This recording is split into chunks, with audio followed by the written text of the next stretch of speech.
Vamos a entender. Vamos a entender. El segundo parámetro es área bajo la curva sobre el MIC. ¿A qué se refiere con área bajo la curva? Si esta es la curva, el área bajo la curva es todo lo que está pintado de celeste. Pero noten, si el pico sube, ¿qué va a pasar con el área? Crece, es mayor. Entonces es similar al pico máximo. Se va a comportar de la misma manera. Entonces, esta también es tiempo o dosis dependiente. Dosis dependiente. Porque a medida que sube la dosis, el área va a ser mayor.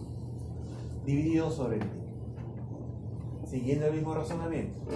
Ya no efectividad clínica, sino que la cepa se vuelva resistente.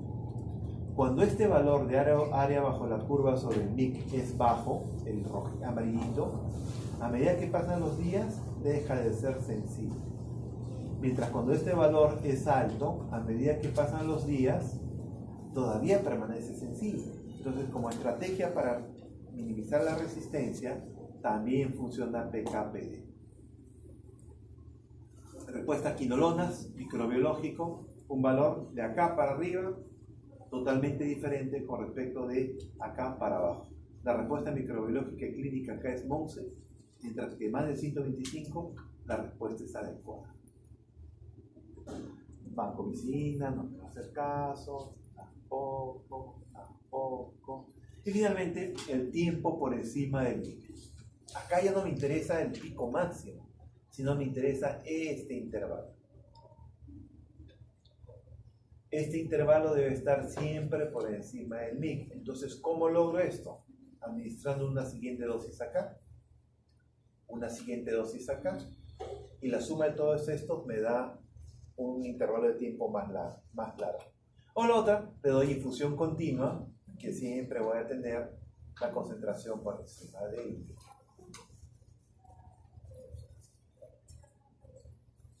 El mismo gráfico de logaritmo sobre el tiempo que hicimos de los aminoglucósidos, pero esta vez con un beta-lactámico, con ceftazidina. Acá la bacteria se multiplica. Tú le das el antibiótico a cualquier dosis, incluyendo dosis altas, la bacteria muere, pero se hace muertito, no muere poco, está ahí. No es esa curva así como ustedes vieron en la lámina anterior, porque este antibiótico no se debe administrar de esa manera. No necesitas grandes dosis, sino que los tienes que dar a cada rato. Y un error es que se alocan ustedes, hay que darle ceftazidina 2 gramos cada 8 horas porque está grave, en vez de dar 1 gramo cada 6, que es más frecuente, y con eso logro mejor efecto. O si no, le doy infusión continua. Vamos a entender. Es bonito para que vean la concentración por encima del tiempo. No entender. Tampoco.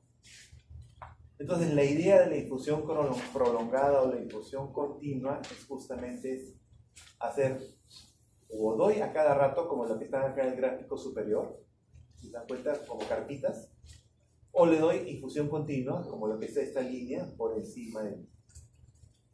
Y de esto hay un montón de información en la literatura. Pongan ustedes en Google infusión continua y le va a salir toda la información que está publicada para los beta-lactámicos generalmente. ¿Cuál es el pero de la infusión continua? ¿Qué significa? Que en una botella de suero le pongo varias ampollas de antibiótico y esto lo pongo en una infusión de 24 horas.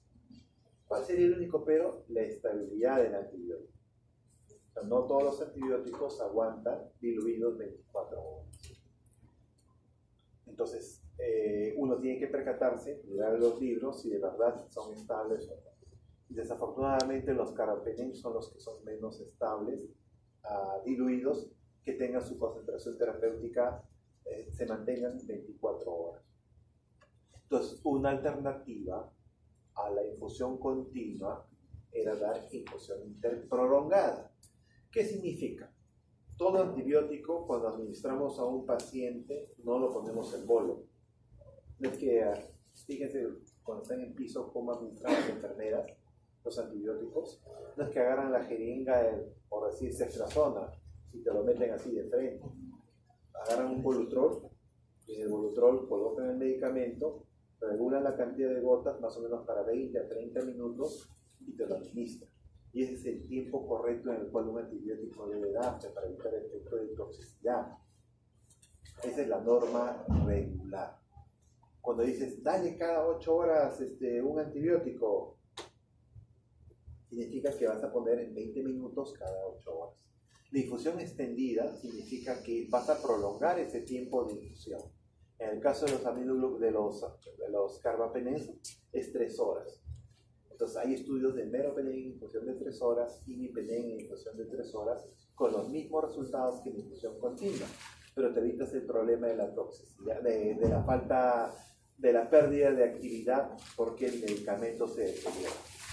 Entonces, infusión continua, infusión extendida, también hay harta información. Esto es lo que les estoy comentando a ustedes, que lo voy a pasar, entender. Y las infusiones prolongadas, que les estoy comentando, por ejemplo, acá, ceftazidime en 3 horas o meropenem en 3 horas. Y en algunas oportunidades también durante hospitalización lo hacemos. Pipetazo es recontraestable, le doy una infusión de 24 horas. Cefepime es recontraestable, infusión de 24 horas. Antes que aparezca colistina, dábamos cefepime en infusión continua para pseudomonas originosa con respuestas aceptables. Entonces, por ejemplo, meropenem, 500 miligramos, le doy en 20 minutos o le doy en 3 horas. El anaranjadito es en 20 minutos, este es el intervalo de tiempo por encima del MIC. El verdecito es infusión de 3 horas, fíjense, el intervalo por encima del MIC se prolonga. Entonces, solamente cambiando la forma como administro el medicamento, logro mi efecto terapéutico al cual estoy buscando. ¿Qué porcentaje debe ser? Depende de lo que tú estás buscando. Si solamente quieres hacer la finta, éstasis bacteriana, solamente debe ser el intervalo de 24 horas, el 30% es 8 por 3, 8 horas.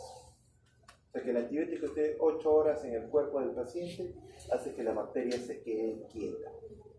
Podría ser en un paciente sano, sin ninguna comorbilidad. En 12 horas, o sea el 50%, vas a lograr el efecto bactericida máximo. De repente un paciente neutropénico, febril, al cual tu kit no tiene sistema inmunológico y que requiere el máximo efecto bactericida. Pero si no quieres que aparezca gérmenes resistentes, en el 100% del intervalo de 24 horas debería tener el antibiótico. Y así no te va a aparecer gérmenes resistentes. Entonces, de acuerdo a lo que tú busques, tú puedes jugar con este tipo de cosas. Entonces, PKPD es básicamente el antibiótico, la bacteria y el paciente integrados todos en una sola mediante relaciones de los parámetros farmacocinéticos en relación a la concentración mínima inhibitoria. ¿Y cómo se interpreta eso? Con la simulación de Monte Carlo. Ya, o sea, todo lo que te he hablado, ¿cómo lo expresas en algo mesurable? Con un modelo matemático que se llama simulación de Monte Carlo. Igual, ponen ustedes en Google simulación de Monte Carlo, tal antibiótico y te van a salir todos los estudios en relación a esto. Más o menos es algo así. Normalmente cuando queremos hacer estudios microbiológicos agarramos 4 o 5 pacientes, hacemos su mix, su valor y decimos sale tanto. Pero no es suficiente. Entonces hay un modelo matemático en que me colecta esto y me lo multiplica por miles y miles de pacientes virtuales. Todo estudio para usar un antibiótico actualmente, ¿qué cosa es lo que hace? Lanzan su estudio de fase 3, fase 2, para diversas patologías y colectan cepas de todo el mundo. Entonces tienen un banco de 2.000, 3.000, 4.000 cepas de todo el mundo. Y sobre ese banco se hace la simulación de Monte Carlo. Sobre esas cepas se saca la concentración mínima inhibitoria y se compara contra el antibiótico al cual se está queriendo testar y se ve su potencia y su efectividad. Todos los antibióticos que están en investigación clínica tienen que tener parámetros farmacodinámicos, todos sin excepción. Porque si no lo tienen, la FDA ni la Agencia Europea les acepta su aprobación. Es lo primero que tienen que hacer. ¿Bajo qué parámetros van a trabajar? Entonces hacen esa simulación de Monte Carlo. Vamos a entender. Y sobre esta simulación nos planteamos, ya, voy a hacer mi simulación, pero ¿qué es lo que quiero demostrar? Quiero demostrar si ese esquema de tratamiento va a funcionar de acuerdo a lo que hemos hablado. Entonces, ¿yo cómo sé que está funcionando de acuerdo a lo que hemos hablado? Estos son mis parámetros, digamos. Para carbapenems debe estar 40% por encima del MIC. O sea, si está por encima del MIC el 40%, buen antibiótico. Para cefalosporinas debe estar el 50%. Para quinolonas, más de 125, y así sucesivamente para cada antibiótico. Es decir, para cada antibiótico te digo cuál es la nota mínima para aprobar. Y luego hago la simulación para ver si los pacientes o las pruebas funcionan de acuerdo a lo que estamos planeando. Vamos a entender. Uy, ya no quiero.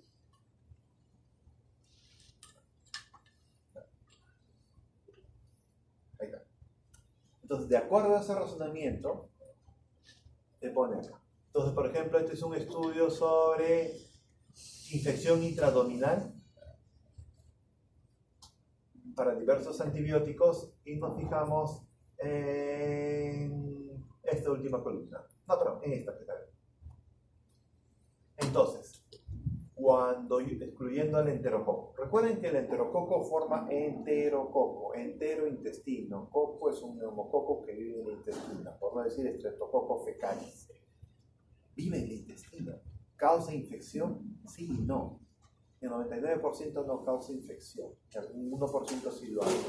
El tratamiento antibiótico que damos mata enterococo, no mata enterococo. ¿Y cómo mejora? Porque la población que causa la infección es una población polimicrobiana, así como ustedes, una mezcla abienagada de todos. Algunos ayudan, otros estorban, otros no hacen nada. Sin embargo, si yo elimino a cierta población, el resto por solidaridad se muere. Entonces, el tratamiento antibiótico, a pesar de ser una población polimicrobiana, no cubre enterococo. Mato gram negativos, mata enterobios, por solidaridad el enterococo disminuye su multiplicación. Por eso no es necesario dar tratamiento para enterococo. Ustedes previenen las guías de peritonitis, no todas me cubren enterococo. Entonces acá me hace la diferenciación excluyendo enterococo, incluyendo enterococo. Pero para efectos de curiosidad para ustedes, veamos esta, a ver qué dice. Acá, se deprime 1 gramo cada 12, 80% de aprobar la nota, está bien. Doy 2 gramos cada 12, 82%. Pero no me ha aumentado mucho, ¿no? Pero uno es 1 gramo cada 12 y el otro es 2 gramos cada 12, o sea, le estoy haciendo restar el doble a la institución. Ceftacidime, 1 cada 8, 74, 2 cada 8, 80 y tantos, tampoco es gran cosa. Ceftriaxona, 1 gramo al día, 64, 2 gramos al día, 67, Glipenem, 93, levofloxacina, mira, levofloxacina, 750 al día, tableta y media, o apoyo y media, y mi respuesta es 66%. ¿Qué significa? Que las quinolonas están perdiendo terreno, ya han perdido en ITU, en infecciones sistémicas por gram negativos, hasta la infección intraabdominal también están perdiendo terreno, porque 66 no es tan bueno. Para que un antibiótico sea adecuado para uso empírico, tú sabes que existe resistencia, pero ¿en qué momento tú decides, pues, esta resistencia es baja o esta resistencia es alta? Entonces, no hay un parámetro exactamente, pero se dice si un antibiótico es más del 20% resistente, no deberías usarlo como terapia empírica, porque vas a tener un riesgo inaceptable de fracaso, 20-30%. Entonces, si tengo 60% de efecto, significa que un 30% no va a funcionar. Entonces, desde el punto de vista de tratamiento empírico, no debería dar quinolonas para manejar la infección intraabdominal según este estudio. Entonces, son señales que te dicen que la cosa no va a tener buen futuro. Y este es otro estudio, MYSTIC, también ponen Google, MYSTIC, resistencia, son otra grande base de datos internacionales, MYSTIC, Sentry, pues SMART y esos nombres medio raros, son grandes bases internacionales que utilizan justamente para hacer estas cosas. Optama es OPTMA, también es otra metodología que utiliza, o sea, no son metodologías, sino son publicaciones que hacen sobre grupos de trabajo sobre justo esto de PKPD. Finalmente, para que no se rayen más, Pseudomonas aeruginosa, el objetivo terapéutico, meropenem 1 cada 8, 90%, imipenem 90%, cefta 1 gramo cada 8, 2 gramos cada 8, aceptable, ¿no es cierto? 80% de resultado está bien. Pero vámonos al final. Ciprofloxacina 400 cada 12, 53%. Por eso yo les decía, ciprofloxacina no les recomiendo como terapia para Pseudomonas aeruginosa. Primero, que es un mal antibiótico, su capacidad de muerte es lenta. Y segunda, que mucha resistencia tenemos. Y esta es la prueba. Con 400 cada 12 no logras el parámetro farmacodinámico. Pero tú vas a sacar tu guía Sanford que la has descargado pirata del año 2019, pero acá dice doctor. Pero acá te estoy mostrando la evidencia de que no debe ser nuestra opción terapéutica, excepto infección urinaria por Pseudomonas, que es lo más raro. Y hasta locas dicen, no, no puede ser. Voy a dar 400 cada 8, que habitualmente no damos. De 53 me sube a 59. O sea, tampoco significa que un gran cambio en mi prescripción para lograr el objetivo terapéutico. Entonces, Cipro, una vez más, no es buena idea para Pseudomonas aeruginosa, teniendo otras opciones terapéuticas en las cuales voy a tener mejor resultado, excepto infección urinaria. Entonces, PKPD es todo un mundo, no es un mundo nuevo, algo que tienen que aprender a manejar. Probablemente cuando egresen van a seguir manejando PKPD. Y eventualmente está saliendo un nuevo parámetro, que es la ventana de prevención de mutantes, así como MIC. ¿Cuál es la idea? Si yo ya sé que mis antibióticos, que busco tener eficacia terapéutica, ¿por qué no busco la forma de administrarlo para evitar la generación de mutantes, de cepas mutantes? La forma como lo administro, como lo doy, o sea, aplicando PKPD, me llevaría a eso. Entonces, si tengo mi MIC acá, debo tener un valor para prevenir mutantes, y el intervalo entre ambos es la ventana de prevención de mutantes. O sea, cómo administro el antibiótico para evitar la generación de cepas mutantes. Es otra rayadera para ustedes cuando en algún momento, si es que terminan la carrera, puedan empezar a buscar las cosas. ¿Alguna pregunta?